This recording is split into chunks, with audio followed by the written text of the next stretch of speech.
Bom dia, nós somos o grupo Paracetamol de requisitos MDS. Os integrantes sou eu, o Carlos, o Jean, o Luiz, o Magno e o Vinícius de requisito. E de método de desenvolvimento tem o Arthur, o Gustavo, o João Paulo e o Lucas. Então, qual que é o nosso problema? Nossos clientes, o Rosimeiro e Gabriel, são donos de uma pequena rede de farmácia. E está acontecendo muitas reclamações entre os funcionários em relação ao sistema que eles usam para vender e para controlar o estoque. Acontece que também, como a gente fez uma pesquisa, muitas farmácias usam um sistema muito obsoleto e na maioria o Vetor Soluções, ou um sistema próprio que também é muito obsoleto, que tem foco nenhum na experiência do usuário, que no caso seria o funcionário, e acaba causando lentidão no atendimento e muitas vezes estresse entre os próprios funcionários por motivos bestas. Então, resumindo os problemas principais que os nossos clientes falaram foi o atendimento está lento e gerando filas necessárias, o sistema da farmácia está causando estresse e atrito entre os funcionários. Os softwares de vendas de farmacêuticos modernos não são acessíveis para redes menores. Então, o que está acontecendo? A maioria das farmácias está com um software ruim, lento, com experiência horrível mas não tem orçamento para comprar um software moderno, porque eles são muito caros. Aí que vem a nossa solução. Eu sou o Vinícius, vou falar da visão geral do produto. Nosso produto se chama Electron Farm. Ele é um software livre, acessível a farmácias de pequeno e médio porte, para a venda e controle de estoque de produtos farmacêuticos.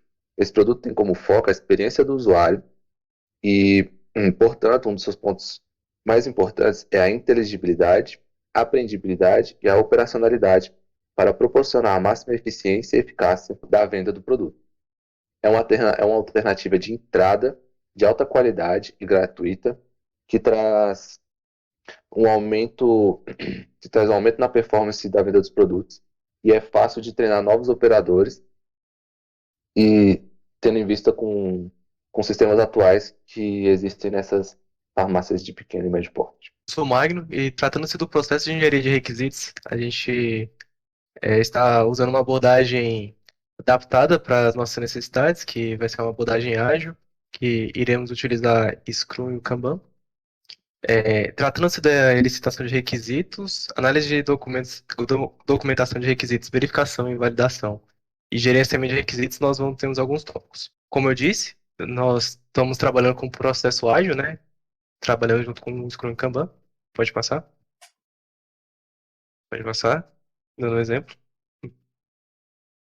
Em relação à licitação de requisitos, nós estamos usando alguns métodos para trazer o conhecimento dos stakeholders, né, dos nossos clientes, para nós, para a gente conseguir entender quais são os problemas. Então a gente vai usar um método de entrevista, brainstorming para discutir as ideias, workshop de casos de uso, que é algo bem parecido, mas com questões técnicas mais especializadas, histórias e cenários para a gente entender melhor e passar o que nós queremos entender das situações necessárias para o nosso cliente, para a gente poder trazer um problema real e trazendo também as questões de classificação e organização de requisitos para termos um trabalho sistemático de etapas mais funcional. Também tratando-se da análise de requisitos, nós vamos estar usando questões com para definir o refinamento durante o projeto, né, dos requisitos. Isso a gente vai fazer com reuniões no Discord, e também vamos usar ferramentas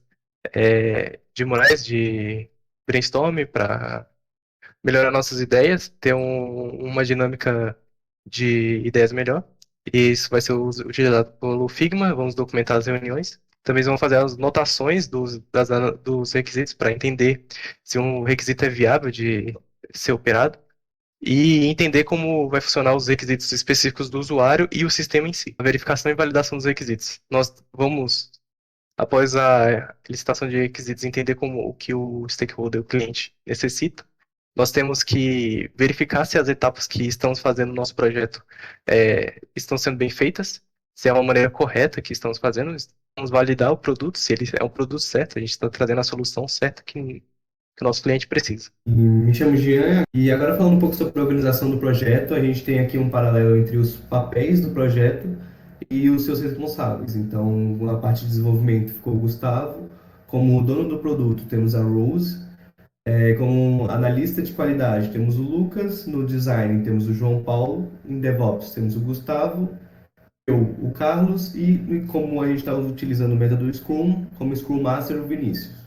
Agora, falando da matriz de comunicação, os meios de comunicação que a gente vai estar utilizando são primordialmente o Discord e o Telegram para facilitar a comunicação e também das reuniões também, principalmente o Discord. Em relação às reuniões, a gente tem reuniões quinzenais, semanais e diárias, onde as quinzenais são as de acompanhamento dos riscos, compromissos, ações pendentes e indicadores, onde como participantes teremos a equipe de projetos mais o cliente. Nas reuniões semanais, nós vamos ter dois tipos de encontro: o acompanhamento das atividades em andamento, que seriam as sprints review, como participante a equipe de projetos mais cliente, e também temos a comunicar a situação do projeto, que será também junto com a equipe de projetos, o cliente juntamente com o professor. E como reuniões diárias, nós teremos a comunicação sobre a situação das atividades sendo executadas, que será somente com a equipe de projetos. Olá, meu nome é Luiz Gustavo e eu vou falar para vocês sobre a parte do gerenciamento de riscos do nosso projeto. Bom, basicamente o que está planejado é para a gente fazer uma avaliação geral do projeto, né, inicialmente. Todos os requisitos funcionais e não funcionais, as tecnologias, as preocupações da equipe no geral sobre a solução, preocupações do cliente, enfim. Fazer toda essa avaliação e, como já foi dito, nossa solução é um cliente-servidor, atualmente. Então, em relação aos riscos que podem ocorrer durante toda a execução do projeto, o planejamento é de sempre identificar esses riscos nas diferentes fases. Então, se acontecer algum problema com a equipe de desenvolvimento, por exemplo, ou com alguma elicitação de requisitos errônea, a gente sempre está identificando que tem algo de errado ou que pode acontecer e tentar o máximo possível evitar esse tipo de situação e até planejar soluções caso aquilo ocorra. E já aplicar rapidamente para que seja mantida uma solução rápida, né? E também manter registro desses riscos, né, para toda a equipe e todas as pessoas envolvidas terem acesso e saberem que pode acontecer problemas a qualquer momento e muitos deles podem não estar ao nosso controle. Então é mais para toda a equipe ter uma noção. Manter registro tanto do risco em si quanto da sua solução. E falando um pouquinho dos nossos critérios de replanejamento de projeto, eu botei aqui algumas coisas que a gente já percebeu no momento que a gente mudou de projeto nessa unidade 1. A gente tinha decidido fazer um projeto e acabou mudando para esse. Então, dificuldade no cumprimento da metodologia seria um exemplo. A gente poderia adaptar ou tentar fazer uma metodologia híbrida com espiral, por exemplo. Problemas em aprender as ferramentas necessárias. Então, caso a equipe tenha algum problema com o Figma, tenha algum problema com o Discord, com o Jitsi, a gente poderia replanejar essa parte de comunicação para que encaixe mais no conhecimento das pessoas, né? E se tiver muito problema de comunicação entre cliente e a nossa equipe de requisitos MDS. Então, se o cliente, por exemplo, não tiver disponibilidade para se reunir semanalmente com a gente poder mostrar para ele o que está sendo feito e ele poder validar com a gente poderia fazer, por exemplo, uma metodologia que já definiria todos os requisitos desde o princípio, para a gente já ter uma base boa para desenvolver, em vez de ter que sempre estar se reunindo com ele para ver esse tipo de questão. E também se o cliente ou a equipe decidir que existe um método melhor para a resolução do problema. Então, por exemplo, se o cliente pensar que o melhor seria uma solução web, a gente não perderia código, porque a gente está usando uma tecnologia, por exemplo, que usa o HTML e o CSS. E a gente poderia aproveitar o código já pronto e realizar essa mudança, né? E a gente já teria uma ideia boa da lógica por trás também, enfim. E é isso. Olá, nós somos do grupo Paracetamol. Nós estamos no processo de desenvolvimento de software da disciplina de MDS e a gente vai fazer a parte de desenvolvimento do software. O nosso software é o Electrofarm. E nessa apresentação a gente vai explicar sobre análise e design, e depois sobre a construção e o desenvolvimento, depois sobre os testes e, por fim, a gente vai explicar, mostrar um pouco, né, das nossas considerações finais do que a gente conseguiu absorver e aprender nessa disciplina, nessa primeira sprint, né, nesse primeiro contato que a gente teve com a disciplina. Primeiro eu vou passar a palavra para o João Paulo, e aí ele vai começar a explicar análise e design do nosso software. Bom dia, meu nome é João Paulo. Em análise e design, a gente vai ter algumas atividades. Dentre elas vai ter a elaboração do design da interface, onde a gente vai criar todas as páginas no Figma, com o objetivo de fazer um protótipo de alta fidelidade. Outra atividade que a gente vai ter é da modelagem da arquitetura, que com o Draw.io a gente vai arquitetar todo o processo de deploy e das pipelines de integração contínua. E o resultado disso vai ser a nossa arquitetura do projeto. Outra atividade é a modelagem do banco de dados. A gente vai modelar nosso banco de dados relacional com o DB Design. E por fim, tem design de teste, que com o Lucidchart a gente vai criar um fluxograma para saber quais testes a gente vai fazer, quando a gente vai fazer e por que a gente vai fazer. Bom, no lado aqui do desenvolvimento, basicamente em cada atividade a gente optou por utilizar a técnica de pair programming, justamente porque tem membros que dominam mais alguma tecnologia ou outra e a gente escolheu por causa disso. Na parte de interface, a gente optou por usar o Electron, justamente porque toda a stack vai ser em JavaScript e os membros têm domínio de React e o Electron é muito similar ao React no caso, né? Do lado do back-end, a gente optou pelo Node.js, com a linguagem o TypeScript no caso, e o Express. Basicamente, a comunicação do back-end com o banco vai ser feita por um RM, que vai ser o Prism, que é o que vai dar acesso ao banco de dados, e o banco, no caso, vai ser o PostgreSQL. Obrigado, Gustavo. Agora a gente vai para a parte de testes.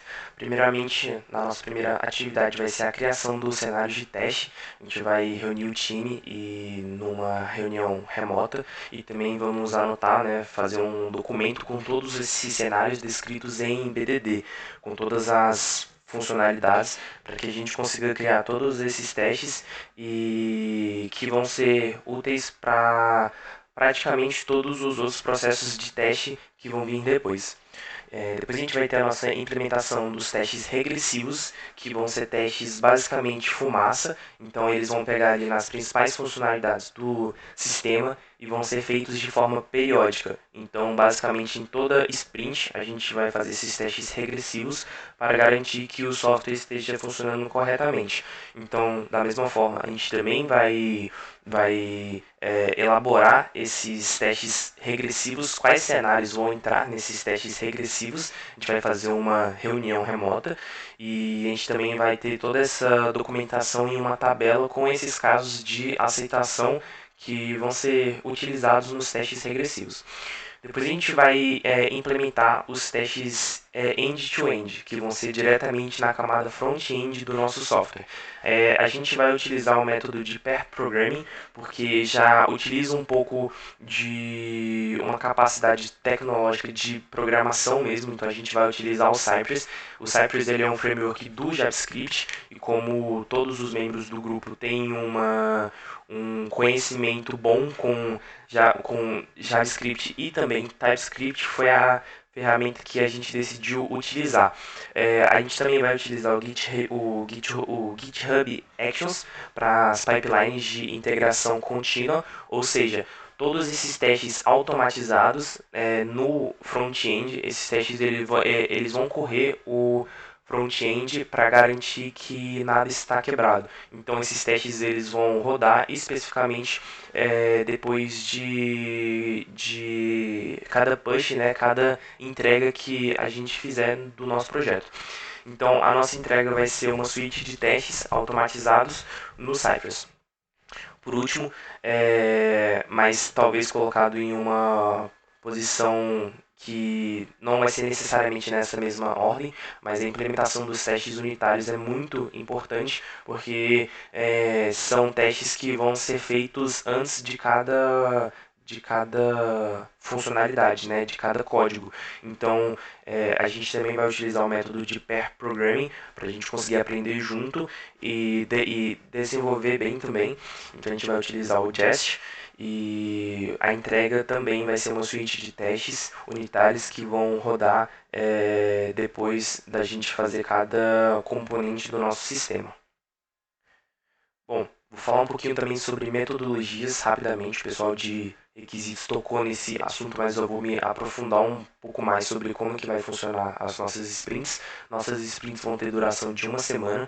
Ela vai começar na sexta-feira com a planning. Então, na planning a gente vai decidir tudo que vai entrar na sprint. E depois, na segunda, a gente vai fazer o nosso refinement, que é um refinamento de cada card. Então, a gente abrindo esses cards, né, utilizando a metodologia Kanban no nosso board, cada membro vai ter cards atribuídos. Então, a gente vai conseguir definir o que aquele membro vai fazer em determinada sprint. E o refinamento serve para a gente esclarecer e destrinchar um pouco daquela tarefa.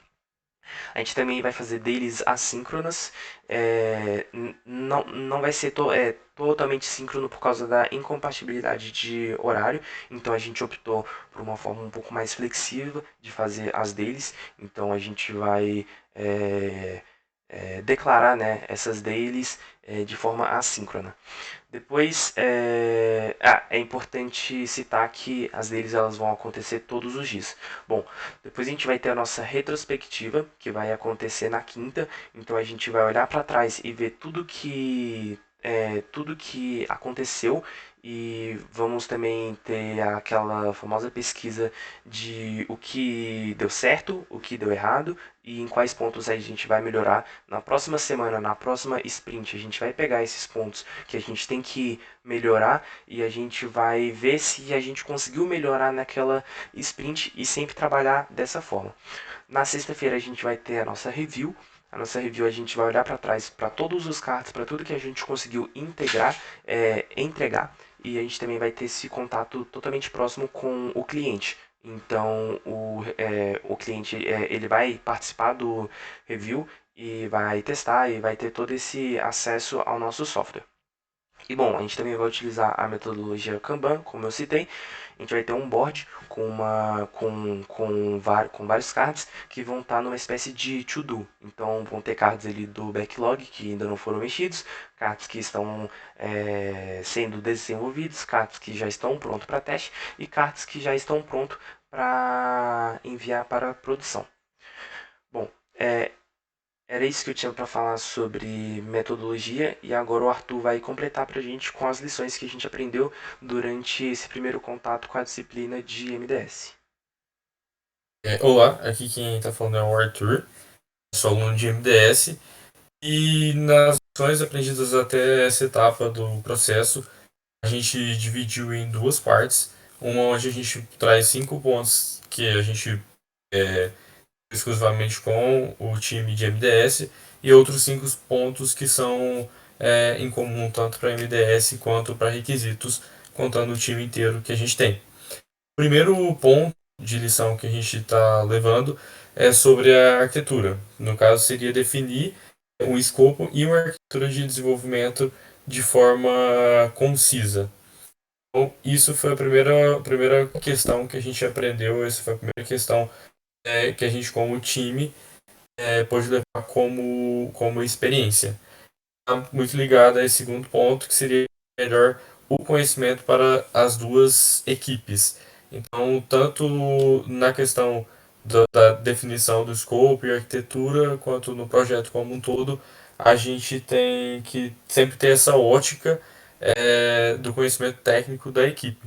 A gente está no desenvolvimento do software em si, desenvolvimento de software em geral, a gente, obviamente, trabalhar com algumas tecnologias e o mais importante nessa etapa aqui é a gente poder alinhar a equipe quanto aos seus conhecimentos técnicos,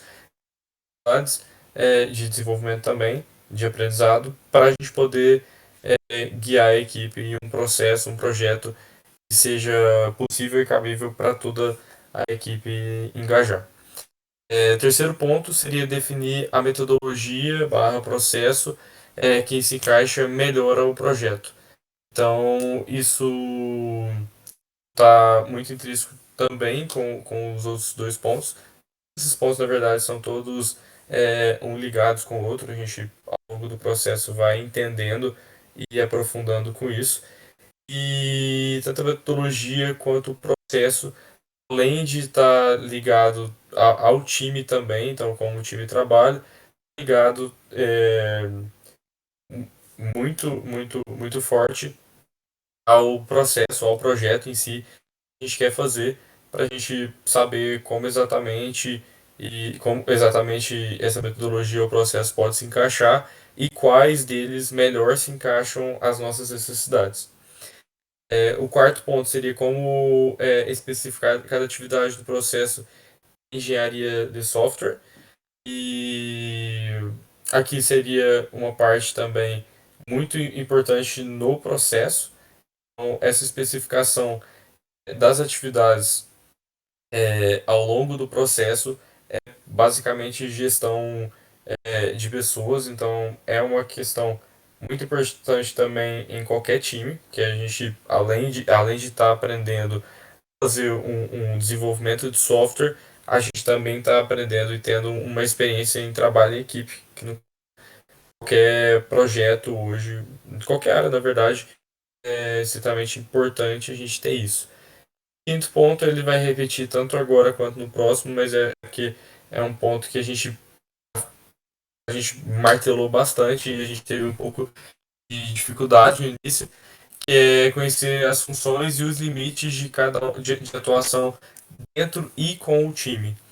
Então, saber esses limites, saber tipo qual equipe é responsável por qual atividade e qual atividade é estritamente de um time ou estritamente de uma pessoa, a gente poder gerenciar e gerir isso, porque às vezes a gente pensar que uma pessoa fazer além do que ela precisa naquela etapa do processo pode ser algo benéfico, mas não necessariamente, porque às vezes aquela atividade ela já tem uma pessoa designada, uma pessoa que sabe o que fazer, uma pessoa passar o limite da sua atividade ali, pode ser que ela intervenha e ela ultrapasse os limites da atividade do outro, dando algum reflexo no resultado e na qualidade.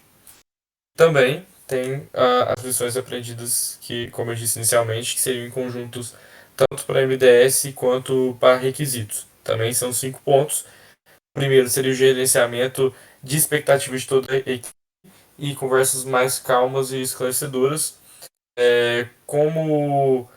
Querendo ou não, por mais que nós somos um time só, MDS quanto requisitos, quanto a gente fala no projeto, a gente tem visões diferentes, a gente tem experiências diferentes dos membros de MDS quanto os alunos de requisitos. Então, alinhamento, ter essas conversas bem esclarecedoras no desenvolvimento do processo é extremamente importante.